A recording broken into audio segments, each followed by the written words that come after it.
everyone. Hope you've had a good week. My name is Ifwa Akwa Harrison. Well, in today's episode, we have some fun at the annual Children's Arts Festival. Adelaide even learns something new. But before all that, we tell you why over 70% of students who wrote this year's WASSCE exams will not get admission to the university. Social media plays a big part. And Kabori Basic School keeps the cup at the second Junior Graphic Spelling Bee competition. It's going to be an exciting episode. Please stay with us. Supported by Cowbell with Vitarid. Remember, you can find us on all our social media pages. We're on facebook.com/newsgenerationgh. Also find us on Twitter at newsgengh. Speaking of social media, what language do you use on social media? Do you know the language you use on Facebook, Twitter can affect your writing skills? The West African Examinations Council says many students are increasingly using shorthand in examinations. Public Relations Officer of WAEC blamed the practice on the use of shorthand on social media. Agnes Tekujo said the trend could be the reason why many students are failing the WASSCE. She cited an instance where a student wrote before B and the number 4 instead of before BEFORE in the exams. About 68,000 candidates out of the 240,000 who sat for the exams qualified for admission in tertiary institutions. This means over 70% of the candidates cannot gain admission to any tertiary institution in the country. Maybe they are writing something like please and they write PLS, and in their exams they are writing a letter. They'll use that one, forgetting that they are writing in an exams. They do that because they're feeling lazy in writing. That's why maybe they do that. So if it gets to the exams and they don't control it, it really comes into the exam. So it affects us as we use that. So I think that, in my opinion, we should learn to minimize those things. We shouldn't be doing it, otherwise it will affect us one day. Sometimes when you read, you don't get the meaning directly. You have to think before you get it, so it's wrong for us to use it. Is the use of social media affecting your writing skills? Share your thoughts with us on facebook.com/newsgenerationgh. Now, a 9-year-old boy has died after accidentally shooting himself Wednesday evening. The incident happened at Green Container of Anko in the Ga West municipality of Accra. Reports say the gun belonged to the boy's father and was kept under a pillow of a bed in a grocery store the boy's parents own. Should the gun have been kept in a more secure place? You tell us your views on WhatsApp.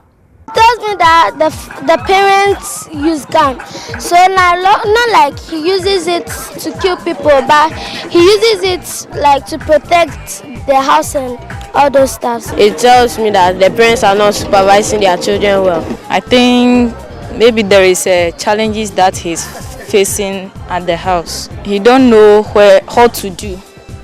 That's why he shot himself. I think maybe there's something wrong with the child, and maybe he can't tell his parents. So because of that, maybe nobody was there. That's why he had that.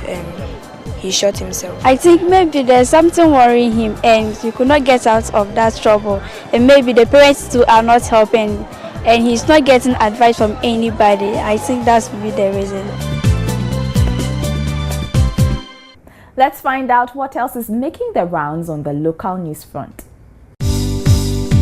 50 children have been admitted to the Komfanochi Teaching Hospital in Kumasi for mistakenly swallowing caustic soda and washing soap. Some of the children have had their esophagus completely damaged and are in critical condition.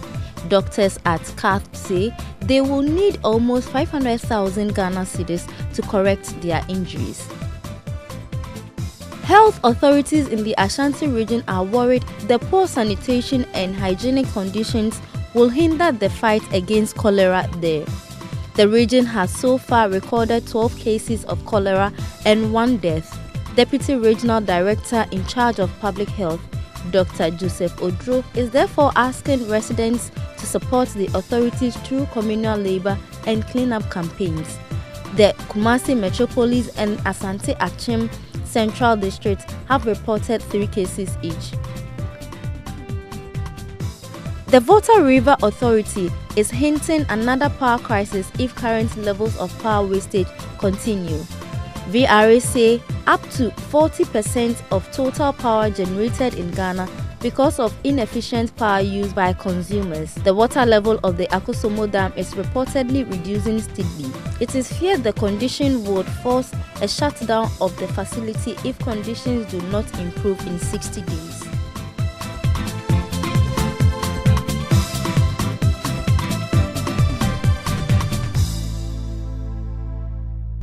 Kabori Basic School fought off competition from 4 other schools to win the 2nd edition of the Junior Graphic Spelling Bee competition. The school from Ho was able to defend the crown they won last year. Kudos to them. For the participants, the competition was an opportunity to test their spelling. No. IMBUE. Correct.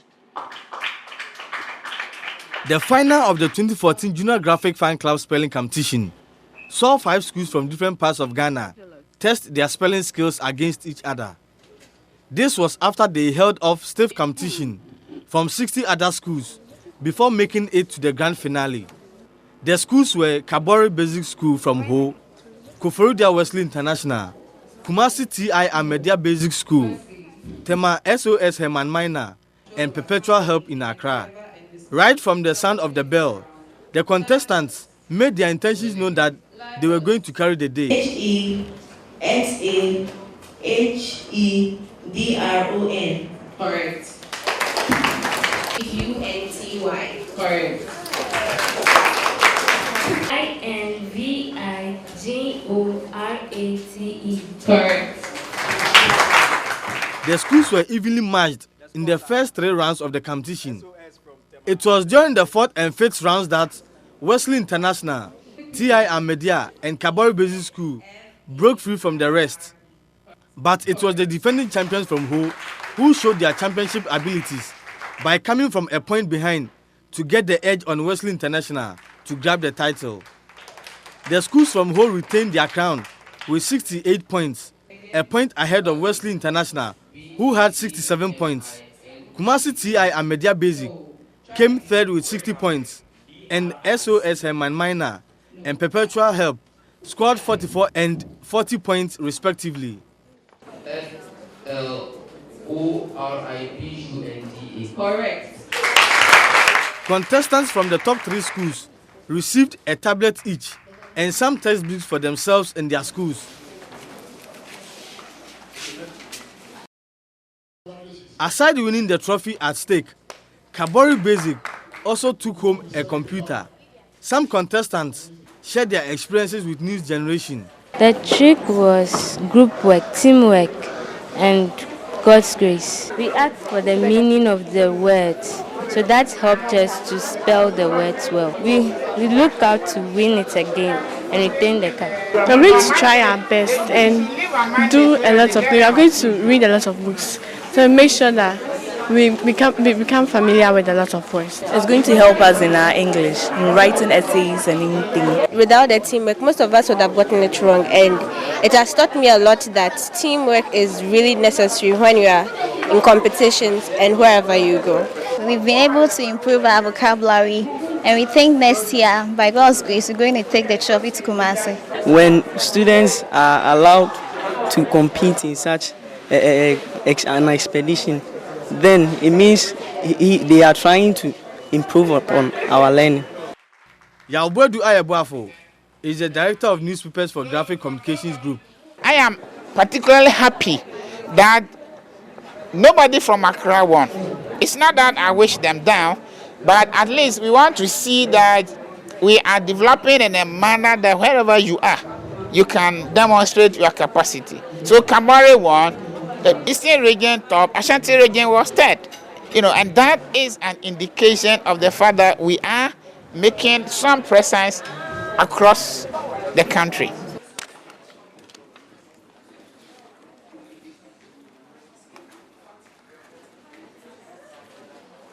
More News Generation coming up after this.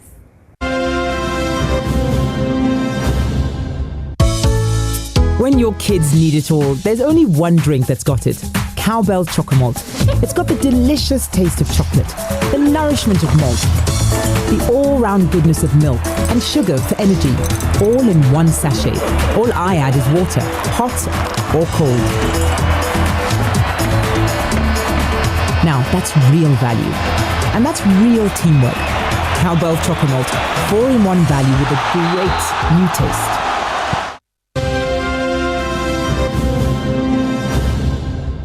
We want more. Like Oliver Twist, some young people who attended this year's long vacation Girls Power Project Camp asked for more at the closing program. So we spoke with some of them and they shared their experience in the following report. Northern region. Yes, ma'am. Upper East region. Yes, ma'am. Upper West region. Yes, ma'am. Southern region. Yes, ma'am. And Western region. Yes, mommy. These young girls have been here for the past 9 days. Some of them say they have learned to be friendly. Some did not know how to make friends before coming here. They also say they have learned to make this liquid soap and how to put these pieces of fabric together. I learned that when we are talking to an elderly person, we should say please. And I learned how to walk and dress decent.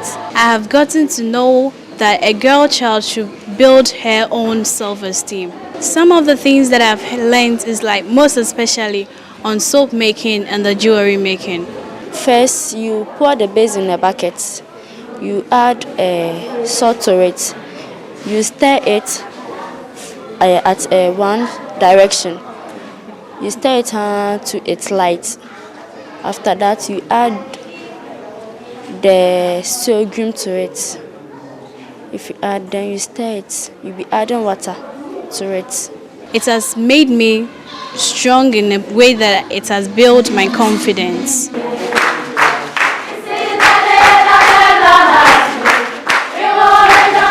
Some of these girls also say they want others who could not come here to also benefit from what they have learned. I've learned more about nutrition. And then adolescents and its risks involved. Then thirdly, I've learned much about how to keep myself from getting Ebola sickness. From here, I would like to go and share whatever I learned here to my friends, that's other girls in my school. Mary Hammond works with the Girls Education Unit of the GES. She says they had challenges with special needs girls at the beginning of the sessions, but the girls picked up.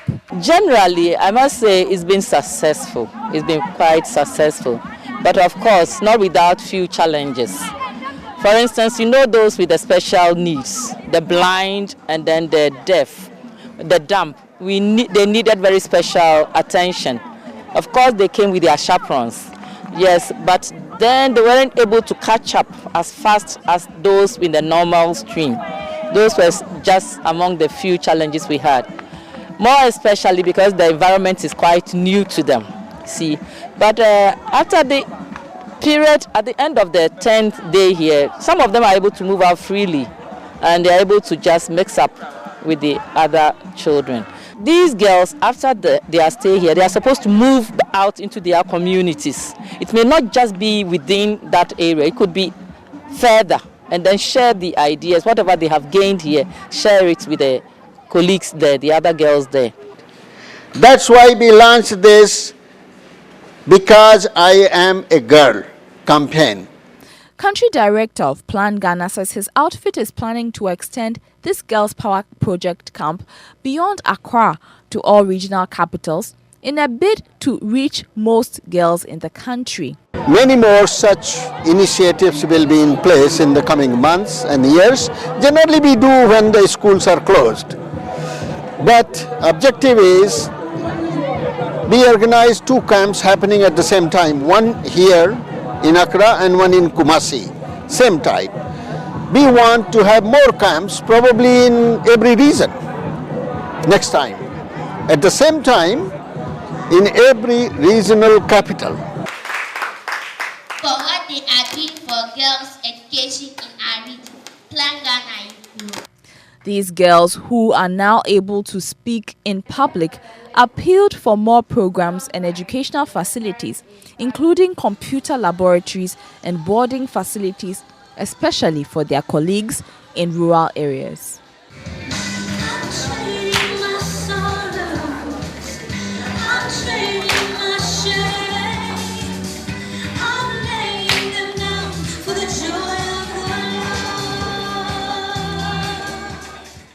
The death of 18-year-old Michael Brown has sparked outrage in North America for the past 2 weeks. Things have only started to calm down, but the world is still talking race tensions in America. Here's a timeline of the past week in the aftermath of the Michael Brown shooting in Ferguson, Missouri.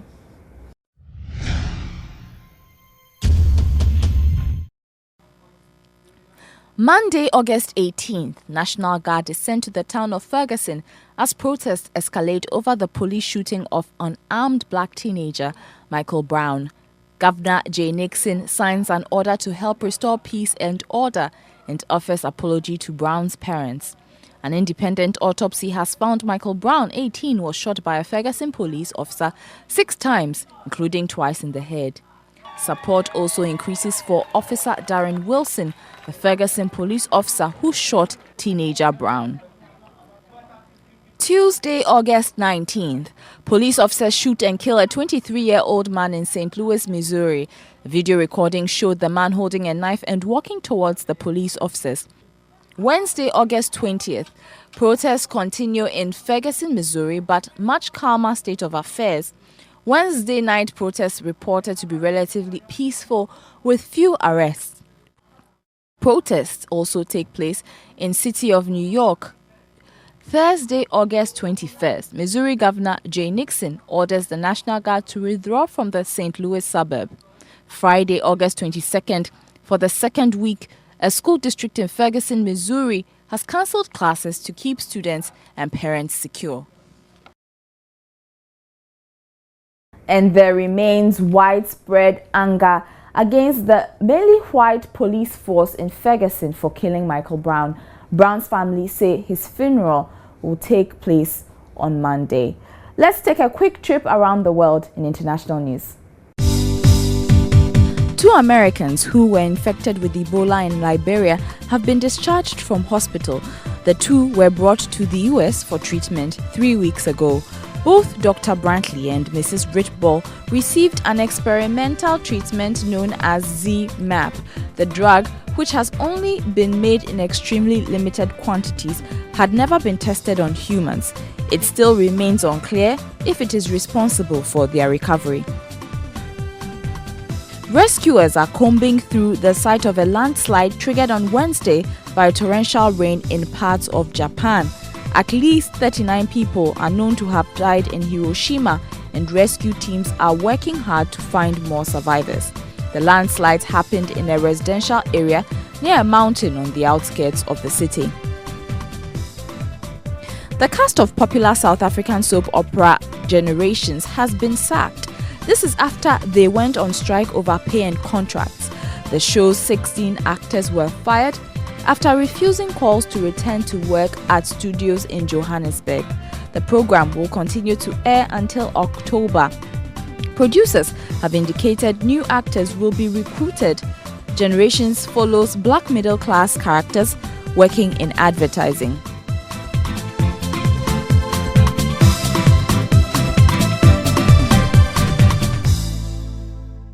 Time to find out what's happening in the world of sports. Runners-up of the MTN FA Cup, Inter-Allies, have pulled out of this season's CAF Confederations Cup. Chief Executive Officer of the club, Delali Sanaya, said the club cannot participate in the Confederations Cup due to the current hardship in the country. Inter-Allies got the opportunity to participate in this year's CAF Confederations Cup after finishing second to Kumasi Asante Kotoko in the MTN FA Cup tournament. World number 1, Serena Williams, is top women's seed as she attempts to win a third US Open in a row.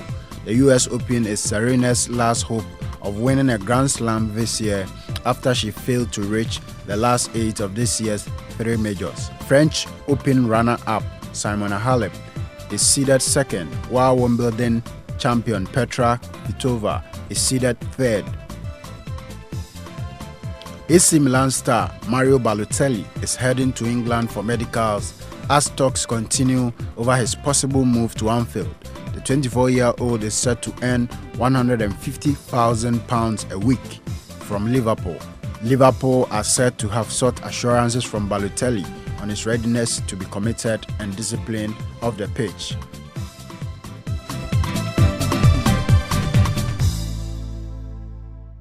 You know the great thing about being on holidays? Sometimes you can go anywhere, any day of the week. Well, we had a fun-filled day when we went to the Ifo Sutherland Children's Park to hang out with hundreds of children at the Arts Festival. Adelaide has all the details.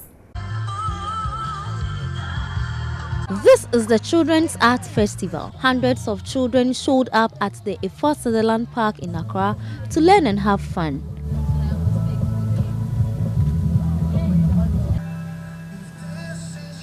Activities included weaving, bead making, arts, painting and reading. There was also the Google Center where kids were taught to develop their own games. I started today.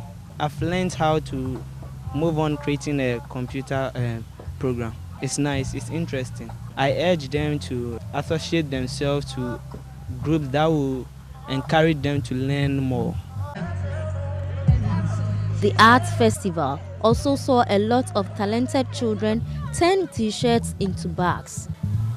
Wow. Yeah. So how do you call this bag? Well, you can call it a non-toy bag, yeah, or a beach bag, yeah, or just fun bag because you want to have fun with it, yeah. Does it mean that when I go to the market I can get something like this? Well, actually no, because this one you can make it at home. It's like a DIY, do it yourself. There was also the session where children were taught how to make football.